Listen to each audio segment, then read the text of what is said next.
Let's say we have 3 people. Ram is a student.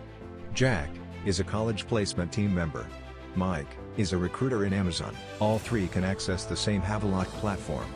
Then, how to make data confidential to each. Don't worry, here comes role-based security. As an admin, you can assign roles to each user. Not only that, you can create your own custom roles with a set of permissions. Now you can assign our custom roles to our users.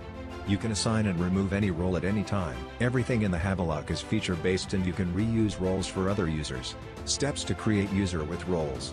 Keywords are features, permission, role. Let's say you want to create a user who can edit the student academic details. The list of features are UG students, PG students. Create permissions with features, UG_student_RW with UG students. Read, write, PG_student_RWD with PG students. Read, write, delete. Create role with permissions, student_academic_details_management with UG_student_RW, PG_student_RWD.